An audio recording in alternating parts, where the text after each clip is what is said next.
तुम्हाला विश्वास बसणार नाही, पण हे पोह्याचे कुरकुरे आहेत ना, मी गॅस न पेटवता आणि कमी मेहनतीत बनवलेले आहेत. आणि हे इतके सोपे आहेत की मुलं सुद्धा बनवतील. तर अर्धा किलो पोहे स्वच्छ करून घ्यायचं, 2 ते 3 वेळेस पाण्याने स्वच्छ धुवून घ्यायचं आणि अर्धा तासासाठी भिजत ठेवायचं.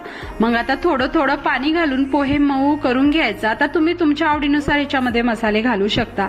मी ते चिली फ्लेक्स, मिरची पावडर, पापड खार आणि चवीपुरतं मीठ घातलेलं आहे. कमी जास्त तुमच्या आवडीप्रमाणे ह्याच्यामध्ये करू शकता. चांगलं मिक्स करून घ्यायचं. आता कोणतेही एका पॅकेटमध्ये किंवा दुधाचं पॅकेट, पायपिंग बॅग मध्ये हे मिश्रण घालायचं. कैंचीनं बारीक असं कट करायचं आणि कुरकुऱ्याचं शेप द्यायचं. 1 दिवस सावलीमध्ये, 2 दिवस उन्हामध्ये वाळून घ्यायचं आणि गरमागरम तेलामध्ये तळून घेतलं ना, तर कितीतरी कुरकुरीत आणि टेस्टी पोह्याचे कुरकुरे बनून तयार होतील. तर तुम्हाला व्हिडिओतलं थोडंही काही आवडलं असेल तर व्हिडिओला सबस्क्राईब आणि फॉलो करायला विसरू नका.